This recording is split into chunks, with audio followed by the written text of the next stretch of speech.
A very warm welcome to KTN Saturday Night. It's Saturday, the 4th of August 2012. Thank you so much for joining us. I'm Betty Kialo. And I'm Sophia Wanuna. We're glad you're watching KTN, your authoritative station, on the day that the U.S. Secretary of State Hillary Clinton landed in the country, promising the U.S. support in procuring of the voter registration kit. That's one of the stories we'll be bringing you tonight on this bulletin. We welcome you to stay with us throughout this live newscast. But let's begin with a look at the highlights.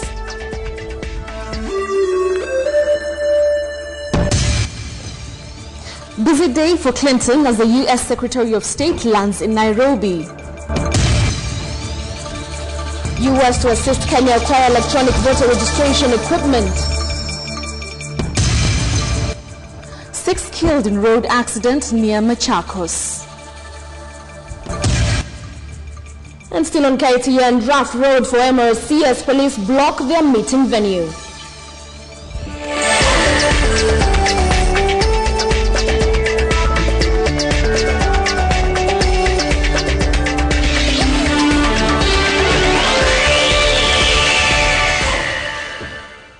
A very warm welcome. KTN Saturday Night starts now. The U.S. Secretary of State Hillary Clinton arrived in Nairobi this morning and went straight into separate top-level meetings with President Kibaki, Prime Minister Raila Odinga, and Speaker Kenneth Marende. Now, Clinton also held closed-door meetings with the Chief Justice Willie Mutunga and IEBC boss Issa Hassan. President Kibaki told the visiting Clinton that Kenya is committed to ensuring a transparent, free, and fair election devoid of violence witnessed in post-election violence in 2007. The Secretary of State is in a whirlwind 11-day tour of Africa that has already seen her visit South Sudan and Uganda, while from Nairobi she heads to Ghana to attend the funeral of former President John Atta Mills. Patrick Amimona reports. This is the second tour to Kenya the U.S. Secretary of State Hillary Clinton is making. And top on her agenda were issues to do with governance and the upcoming general elections. The first stop for Hillary Clinton and her team was State House. She held closed-door talks with President Kibaki for 1 hour.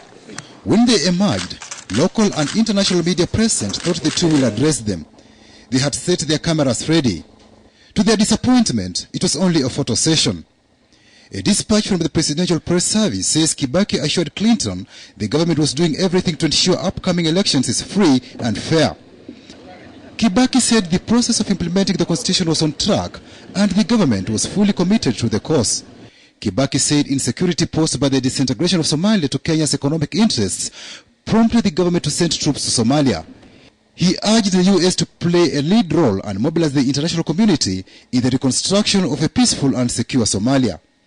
From State House, Clinton was at the judiciary, where she held closed-door talks with the Chief Justice and a delegation from the judiciary. She was briefed on the ongoing judicial reforms and efforts to restore public confidence and trust in the courts. But here again, Clinton did not hold a formal briefing with the media. She later went to the Prime Minister's office, where closed-door discussions lasting 1 hour were held. Only quick photo sessions were allowed before talks went in camera. A dispatch from Raila's office says talks focused on the upcoming elections, trade and investment, and peace and security in Somalia and the two Sudans. The two leaders agreed that Kenya and the U.S. work together to ensure that March 2013 general election in Kenya is free, fair, transparent, and devoid of violence. Clinton said the U.S. is ready to work with Kenya to ensure a transparent and credible voter registration exercise that will also ensure millions of youth without IDs obtain the document. She later held another 1 hour closed-door meeting with the Speaker of the National Assembly, where she confirmed the government's commitment in providing biometric voter register equipment. In Parliament, for example, when we asked for support from the U.S. with respect to electronic voting, they actually funded that part of our requests, our program. So I have no doubt that they will rise to the occasion even on this one. Clinton also held discussions with the commissioners of the electoral body. One thing that stood out in her tour is the deployment of heavy security in all venues she went. Even our security officers carried more than one firearm, as is the case with American security. Sniffer dogs were present. Even when Clinton arrived at State House, the entrance to the offices was blocked by her armored vehicle. Clinton traveled in a convoy of top-of-the-range vehicles whose engines were not switched off during the talks. Yes, this security officer ensured that he could be in a position to react to any security threat just in case.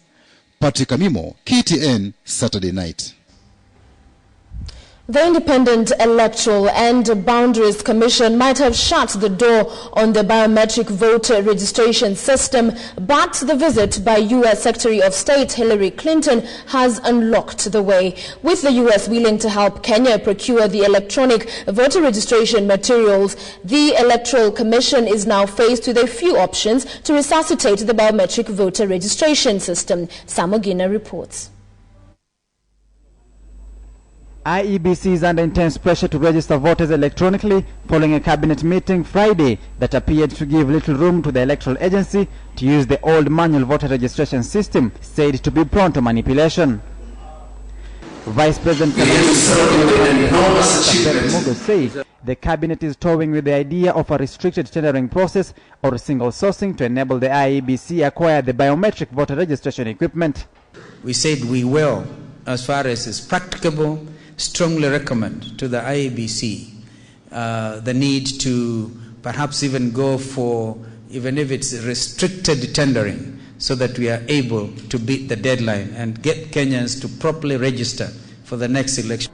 Watu wengine wanaweza kuweka hata wale walikufa, tukasomewa hati mahali ingine 105% wamefanya voting. Atutakie ndio italeta shida mara nyingine nchi yetu. The US government has also opened another window for the beleaguered IEBC. The US Secretary of State Hillary Clinton told National Assembly Speaker Kenneth Marende that the US will step in to enable Kenya acquire necessary equipment for the election. We have appealed to them to support our effort in this regard, and even if necessary, help us secure the requisite equipment for purposes of undertaking that exercise. Welcome. Oh, it's wonderful to see you. Clinton, on her 11-day tour of select African countries, was keen to press IEBC, the judiciary, the president and the prime minister to ensure free and fair election. The Kriegler Commission into the post-election violence heavily condemned manual voter registration, saying it was easily manipulated, leading to massive rigging in the 2007 elections. Kriegler rooted for an automated voter registry that curtails double voter registration and blacklists any individual wishing to vote more than once.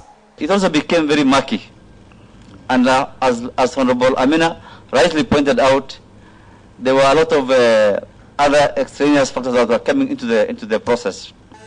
Several options are still open to the IEBC to ensure a smooth election, including leasing of the voter registration equipment from Ghana.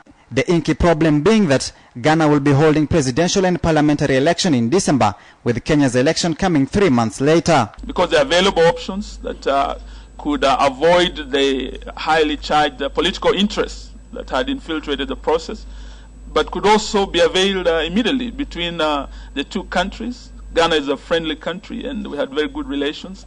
We need to look at all options, think outside the box. IEBC has been hit by a string of controversies, from the botched biometric voter registration tender fiasco to the adoption of the contested manual voter registry. Samogina, KTN Saturday Night.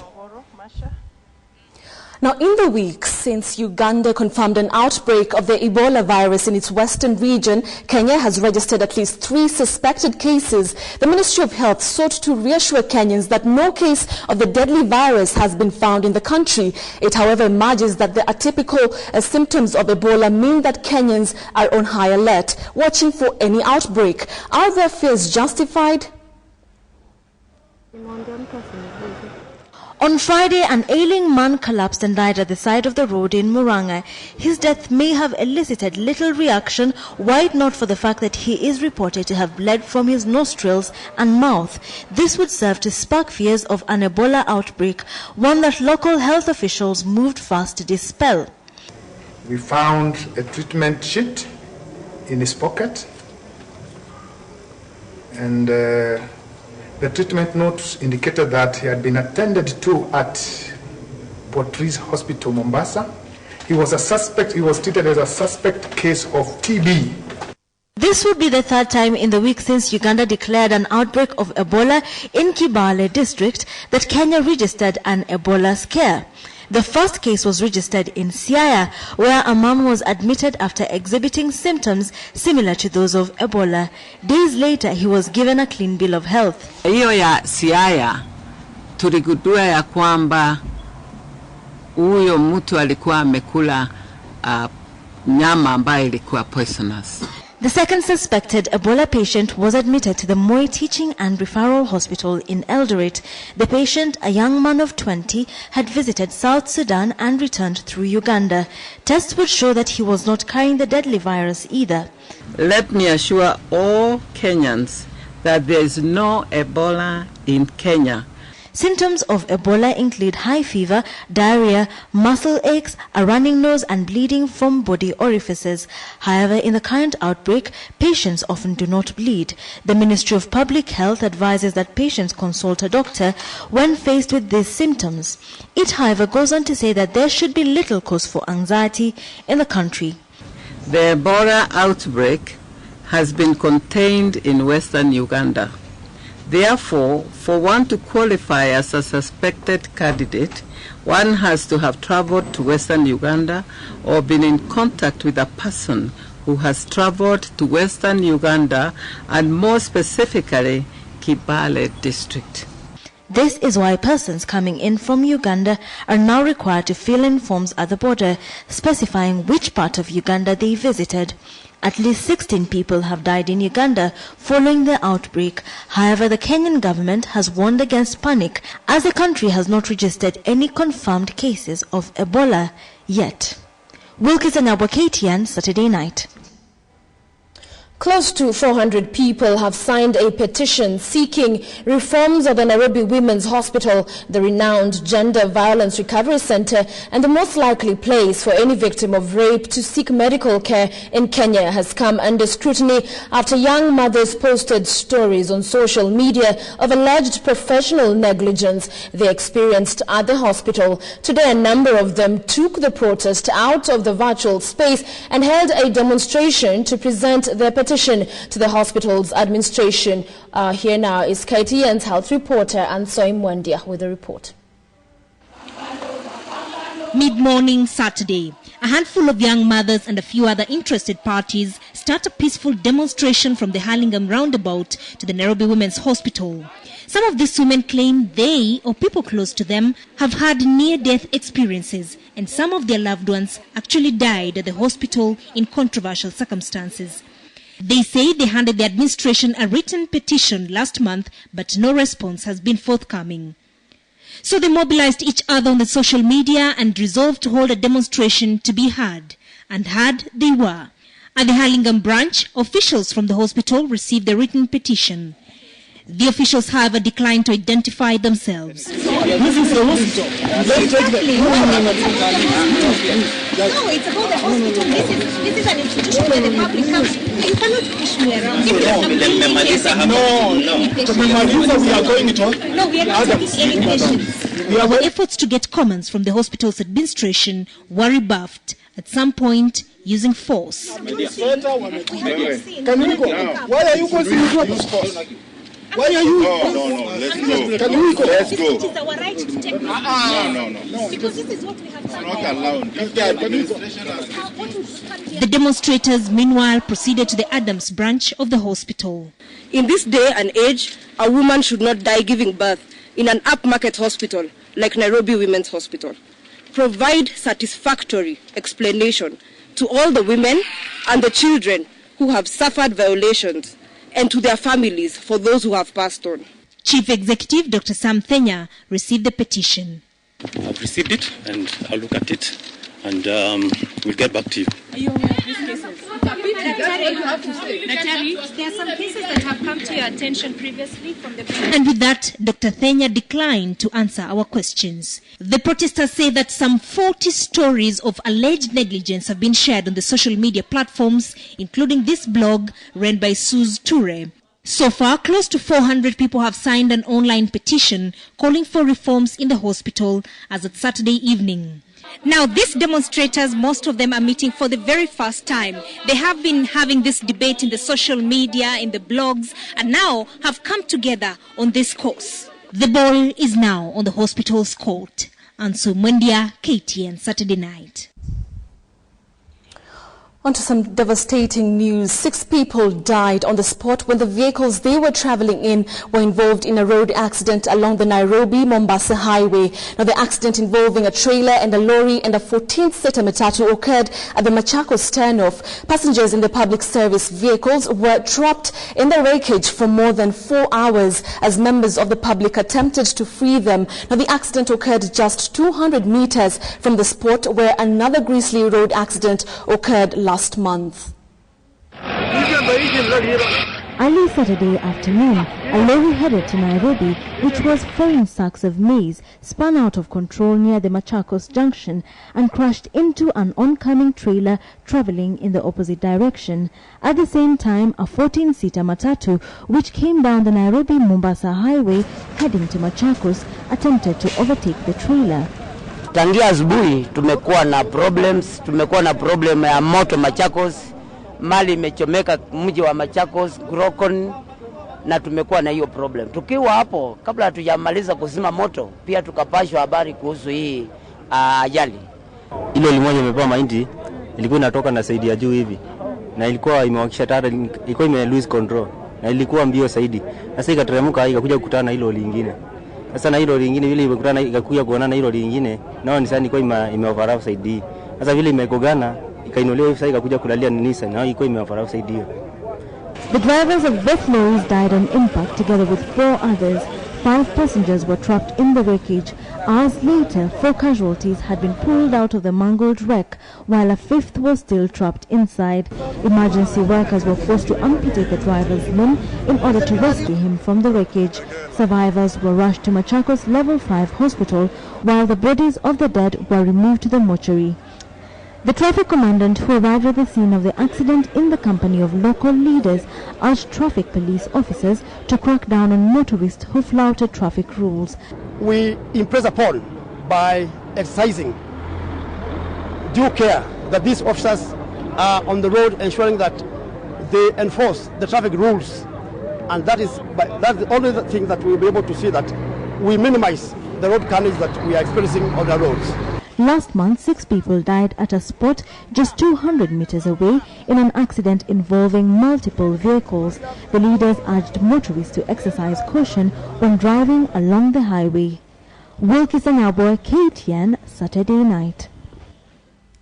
A Mombasa Republican Council public meeting scheduled for Saturday in Kaloleni, Kilifi County was thwarted by heavily armed police officers deployed to the grounds early morning. MRC says the meeting was intended for prayers following the court ruling that lifted the ban on the group late last month. The meeting had been scheduled to take place at the Tononoka grounds in Mombasa but was later moved to Kaloleni, one of the areas believed to be an MRC stronghold. As Kahumbi now reports from Mombasa on that developing story that appears to be giving security organs in the country sleepless nights.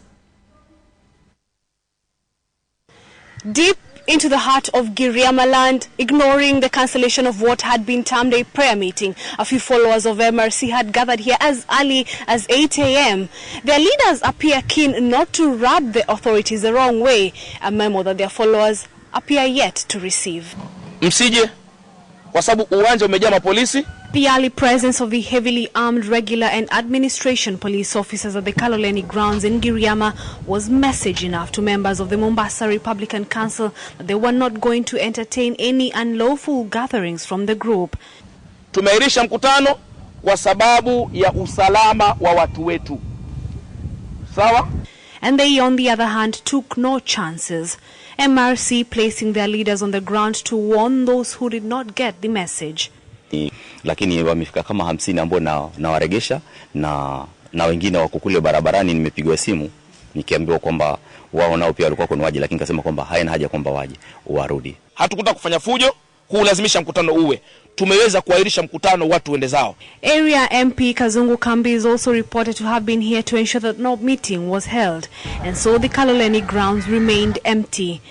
MRC, however, maintains that while they have no intentions of colliding with the authorities, their demands for the rule of law to be respected still stands. Lauka mkutano huu ungekuwa ni mkutano wa wanasiasa, naamini kwamba idara ya polisi ingekuja hapa kuweza kuja kulinda mkutano huu, lakini maadamu ni mkutano wetu si MRC na ni wapwani wanyonge ambao kwamba hawana thamani kwa watu, ndio idara ya polisi inachukua jukumu hilo kutuweza kutufukuza sisi na kuweza kugadi watu wengine. Every person has the right peaceably and unarmed to assemble, to demonstrate, to picket. That ruling by a 3-judge bench lifting the ban on MRC is what the group says was the reason behind this first public meeting. A ruling that immediately saw top security officials in crisis meetings to discuss the implications of the court ruling. The Attorney General Githu Muigai has said he will appeal against the ruling. And just days ago, leaflets emerged urging residents of Mombasa to shun participating in the coming general election. But MRC leadership has distanced itself from the leaflets. Sema kwamba ni njama za serikali pengine kwamba watu haribie ama wanasiasa fulani watu haribie, lakini sisi hatushughuliki na jambo kama hilo, ijapokuwa hatutaki kupiga kura, lakini lazima tufuate sheria. MRC says it will announce dates of the next meeting soon. Esther Kahumbi, KTN, Mombasa. Now, experts say Kenya is currently undergoing its most comprehensive education reforms, a chance to fix a crucial sector on which many hopes of Vision 2030 are built. Now, in a bid to streamline teaching and learning in schools, some drastic rules are contained in the draft Education 2012. Well, KTN's Ann Kiguta reports on the cost of change, one that some may think is too heavy to bear. When free primary education comes to mind, many of these pictures linger. Pictures that tell the story of a country desperately trying to achieve the Millennium Development Goal of education for all, but clearly handicapped in its ability to deliver. And despite the fact that on occasion we're inspired by stories of impoverished children who perform well in national examinations, they are the exception rather than the rule. Debate has raged as to whether what takes place in places like this can really be classified as getting an education, and whether students in these areas can be expected to compete with students from schools of brick and mortar. Let us read the sentence. But a new bill, the Education Bill 2012, intends to streamline the education sector, starting with the licensing of schools. New stringent measures may lock out thousands of students from accessing an education. The Education Bill, which is currently being debated by stakeholders, may lock out a large number of schools because they do not have suitable physical facilities and qualified teachers to meet the demands of the new bill. According to the proposed bill, for an institution to be licensed by a county education board, it must have a sufficient number of competent and licensed teachers and non-teaching staff under rules prescribed by the County Education Standards and Quality Assurance Office. The proposed bill also asserts the available premises and accommodation must be suitable with regard to the number, age, gender and security of the learners who are to attend the institution, and must also conform to the occupational health and safety regulations. And the ripple effect, if such a bill is passed into law, could be massive. A large number of teachers may end up being without work because they do not have the correct academic qualifications to register with the Teachers Service Commission. The Commission is expected to develop standards for teachers' qualifications, training, employment and management. Currently, the TSC bill is before Parliament, seeking to define the roles of the Commission. Independent estimates suggest that in urban slums, around 1,600 low-cost private schools will be affected, putting more than 350,000 children out of school because they cannot be absorbed in local public schools, which are already full. In arid areas, the new bill, if passed, will reduce the availability of education opportunities because a large proportion of teaching is carried out by unqualified or volunteer teachers in makeshift facilities. Stakeholders say the bill is the first real step towards mainstreaming education standards in the country, and it cannot be implemented immediately. They are calling for a transition period of up to 5 years to allow the schools ample time to adjust to the requirements should they go to Parliament and become law. The last significant attempt in reforming the Kenyan education system goes back to the 1995 Koech Commission. While the Commission had many proposals on how to upgrade the education system, the Commission's proposals were largely ignored. You are watching KTN Saturday Night Live. And just ahead, who replaces reform to accommodate breastfeeding mothers? Well, stay with us. We'll tell you more on that in just a short while.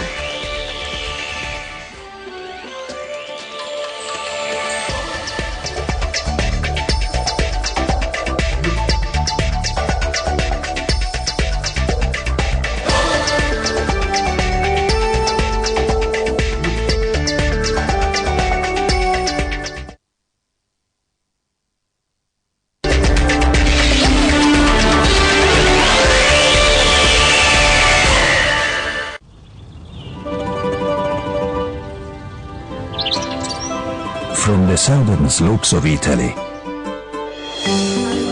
comes a rich golden brandy.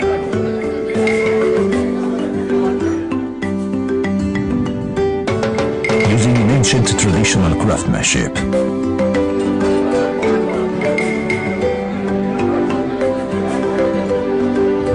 the brandy is distilled in copper stills.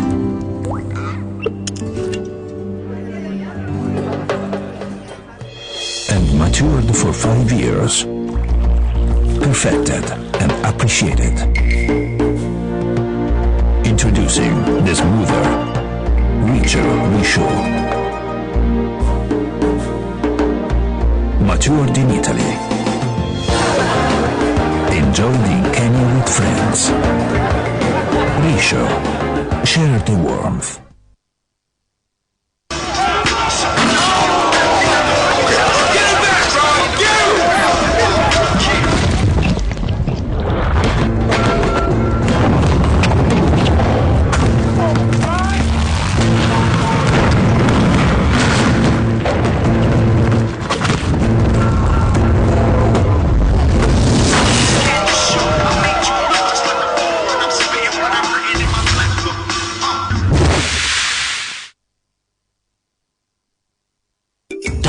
Estate is a modern and prestigious development located in the serene middle-class suburb of South B, Nairobi. It's strategically located along Mombasa Road, just 15 minutes from the city center.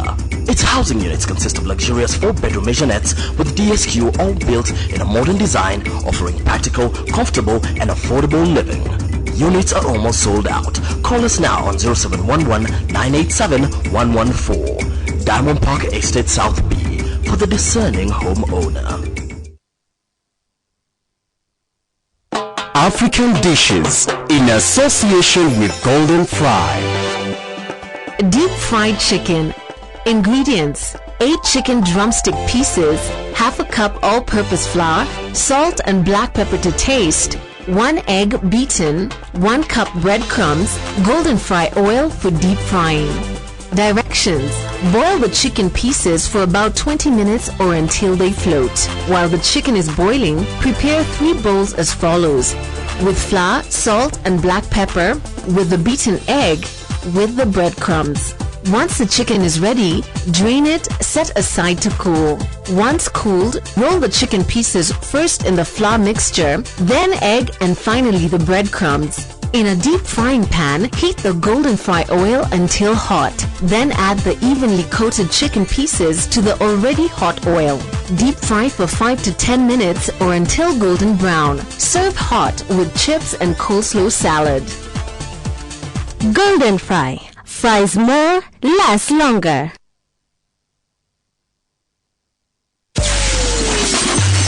Your Big Brother Star Game contestant, Prezzo. Do you like what you see on your screen? Me, King Womaposi. PR Easy was CMB. They said I fell off, they must be joking. Big Brother is all about entertainment.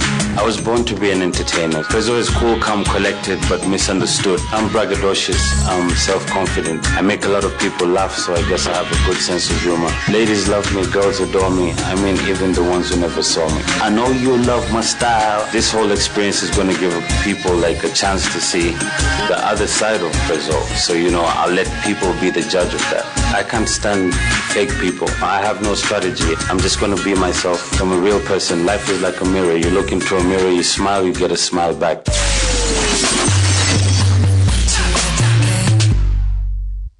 Big Brother Africa, refreshed by Coca-Cola.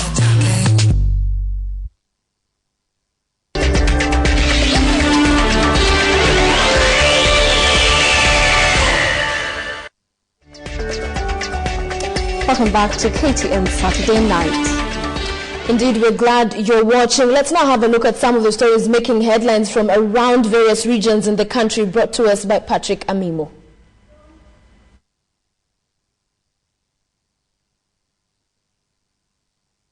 In Samburu, the Kenya Army recruitment exercise was marred with thumbprint problems, wrong name spelling, and the use of fake certificates. This became a major challenge in the exercise for the military personnel carrying out the recruitment. Thousands of youth were turned away as the recruitment exercise kicked off. From Kisii, the permanent secretary in the Ministry of Public Works, Professor John Rop Lanyangapuo, says mixed schools need to be separated to be of only one gender so as to improve their performance. He was addressing teachers, parents and students of Masaba South District at Moi High School, Gesusu, during the Education Day. Lonyangapuo said that schools that have since transformed to one gender have immensely improved their performance. Let nobody in the name of another union come and start hijacking that. We are the people who fought for the legal notice of 534/1997, and we are demanding that the government implements that one free. In Narok, police arrested one woman and poured out more than 1,000 liters of illicit brew during a raid on unlicensed drinking dens.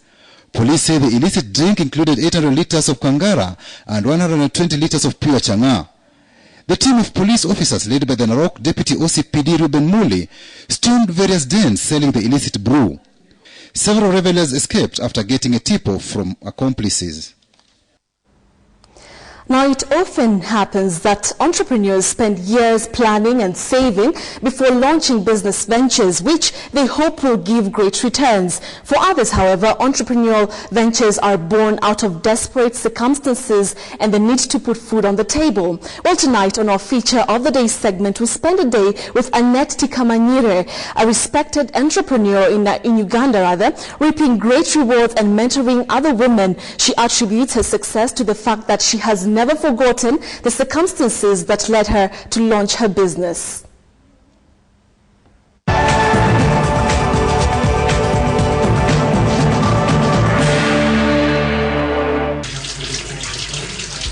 It is 2 a.m. and most of Kampala is asleep, but in 34-year-old Annette Tikamanire's window, a lone light burns. Every weekday for the last 3 years, she has risen at this early hour to prepare 20 liters of spiced tea to sell at bus terminuses across Kampala. Hey, nice day. It is a business that now affords Annette and her 2 children a comfortable life. She cannot forget the desperate circumstances which led her to start the simple business. My husband divorced me, left me with my kids, and so I had to push on with life. Armed with nothing but 2 flasks from her kitchen, a knowledge of spices and 30,000 Uganda shillings, Annette started her tea business. In the midst of hundreds of tea vendors with the same idea, Annette sought to set herself apart. She serves her clients fresh, flavored tea in hygienic, disposable cups for which they are willing to pay more. Though the business has flourished, it wasn't enough for the ambitious Annette. With 2 children to raise, she felt the need to start yet another business to supplement her income.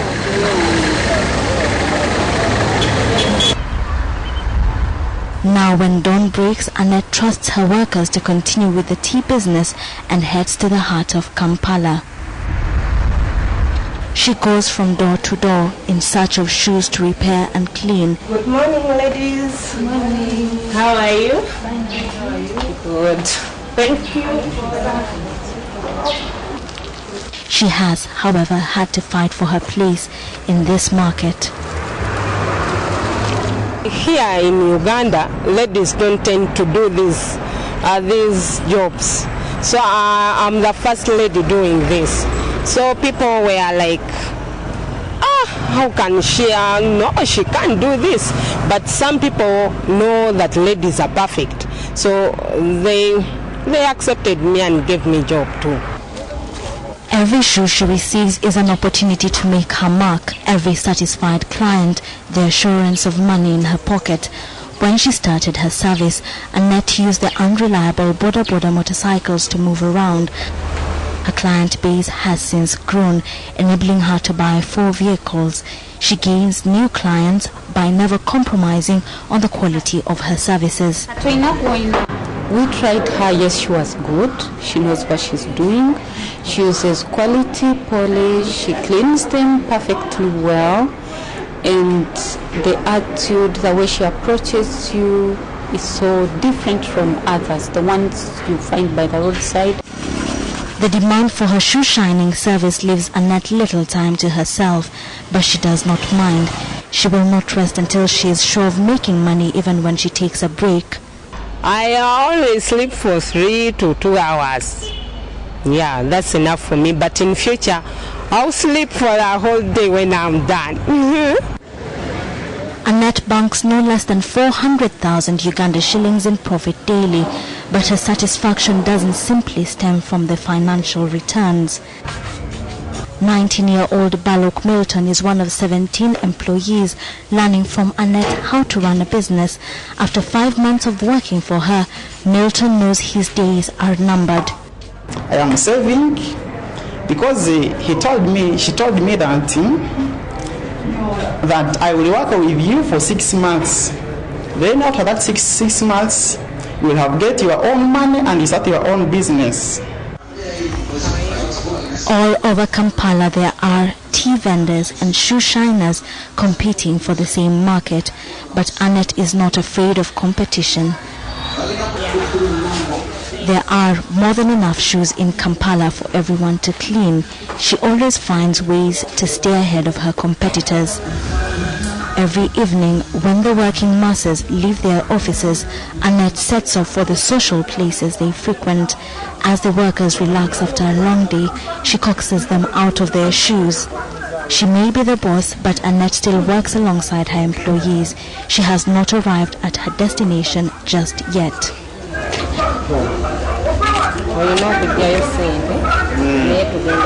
I dream big. I started small, but my dreams are big and more bigger than this. Running 2 successful businesses and training young people is not enough. Annette plans to expand her business across Uganda and start her own juice factory. She wants to be a role model, not just in Africa. It is this vision that keeps her up as the rest of the world retires to relax. She is bent with each stroke of her brush on mending souls and changing attitudes, what she likes to call polishing minds. Wilkes Anabwa, KTN, Saturday night.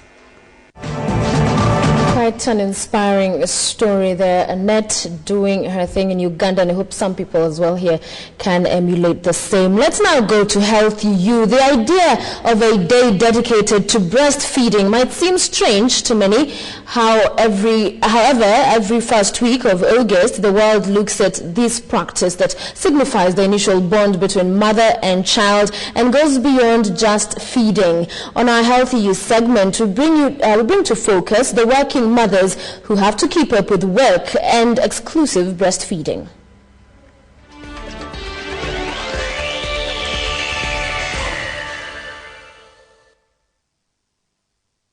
Breastfeeding is a beautiful, natural process. However, our modern lives have made it complicated, especially to working moms, with very few committing themselves to breastfeeding exclusively.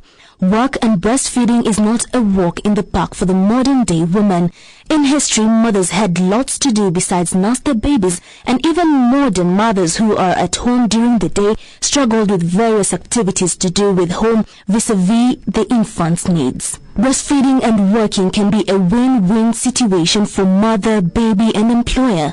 Sophia Gadoni, a human resource manager at Aircraft Leasing Services, says it takes a little extra planning and preparation to combine working and breastfeeding, but the benefits are worth it.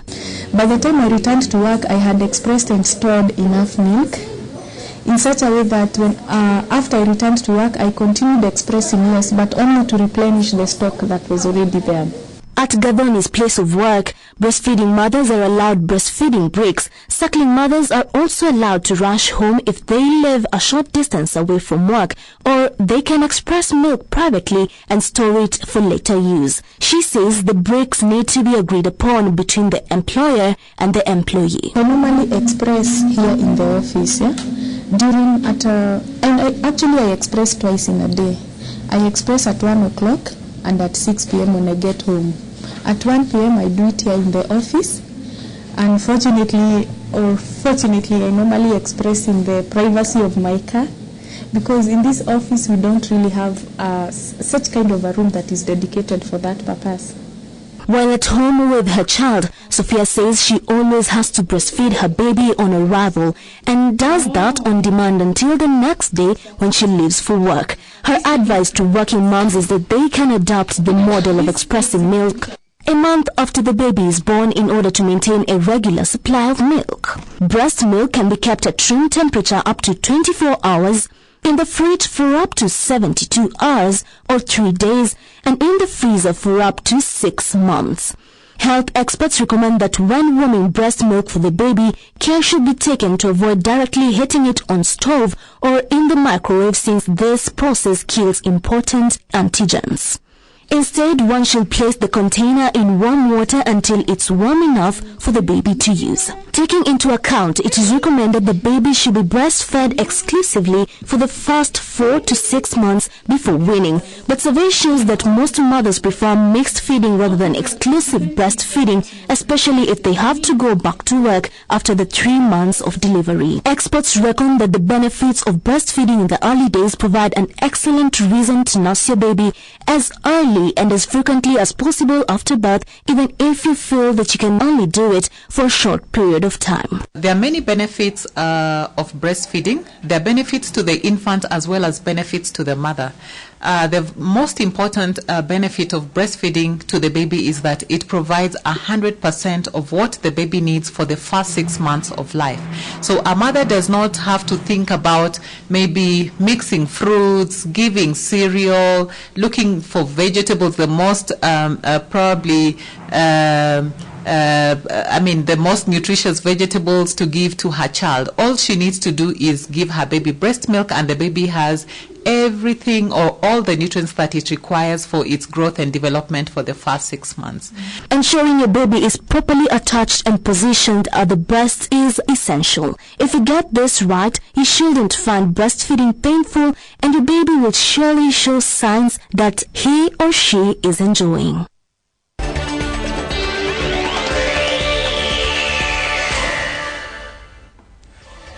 Sophia, that was a cute baby there, and the baby looked well breastfed. Oh yeah, I can say. Did you know there was breastfeeding week? No, I didn't, but we must say it's very important that it's there to highlight the importance, as that story has clearly told us, of breastfeeding, the bond the mother has with the baby. Exactly. Despite having working mothers nowadays, we still have to do the necessary breastfeed. Yeah. Also, a challenge to the employers: make sure you give the new moms time to just have a break and breastfeed their children. Very important. All right, we're taking now a short break, but when we come back, Betty Kialo will bring you the day's sports. Stay with KTN.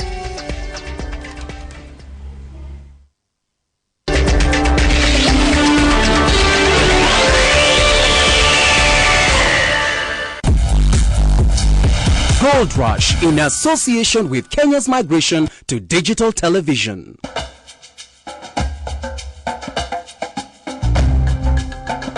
The red singlets of Kenya are relentless foot soldiers. The greatest endurance nation of the modern Olympics has a stunning list of current gold medal prospects. Here's just some of them.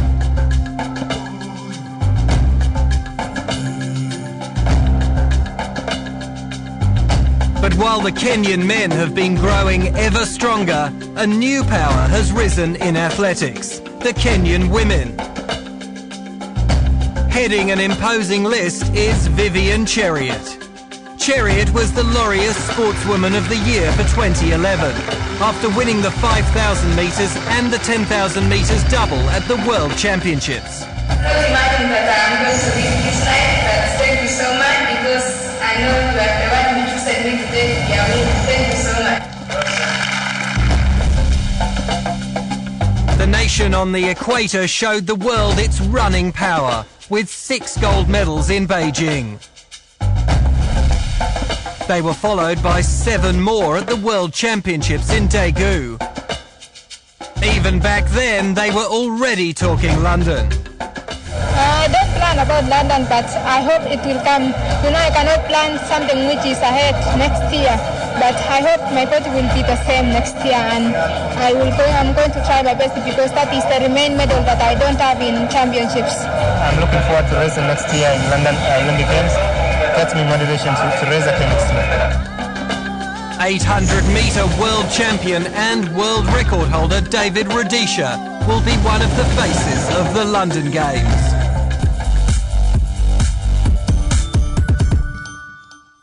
It's time to migrate your analog TV to the beautiful new world of digital television.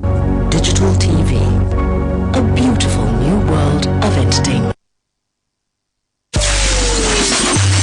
Your Big Brother Star Game contestant, Prezzo. Do you like what you see on your screen? Me, King Womapozi.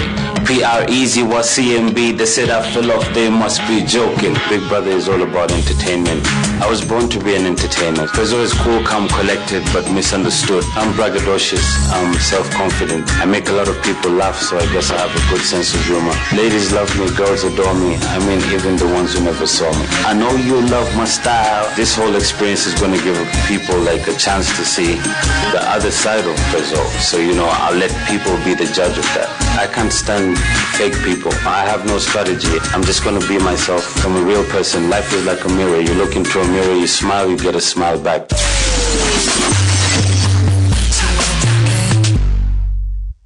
Big Brother Africa, refreshed by Coca-Cola.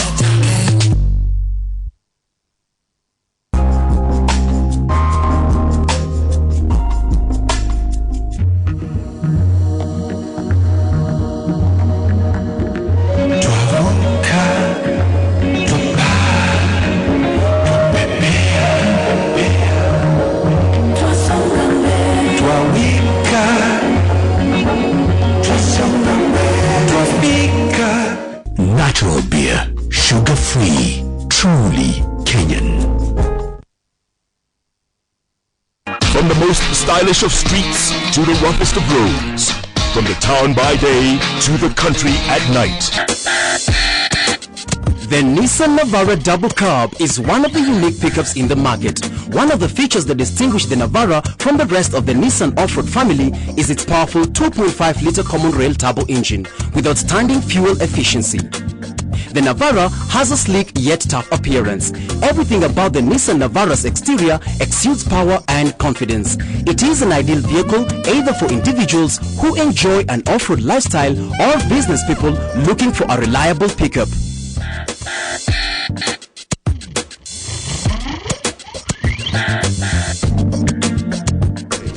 Nani kama Nissan?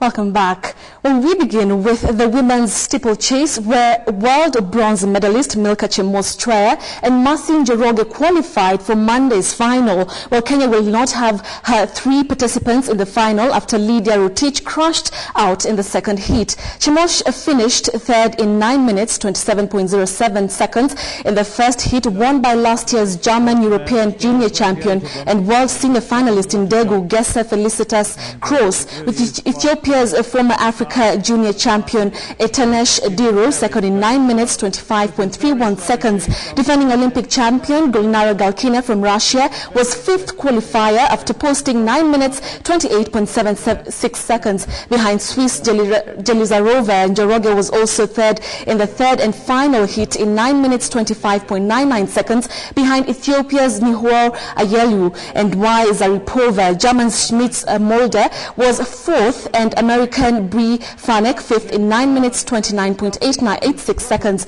Sophia Asefa from Ethiopia won the second heat, where Rotich was placed 8th in 9 minutes 25.42 seconds. In third place, Jelizarova in 4th place.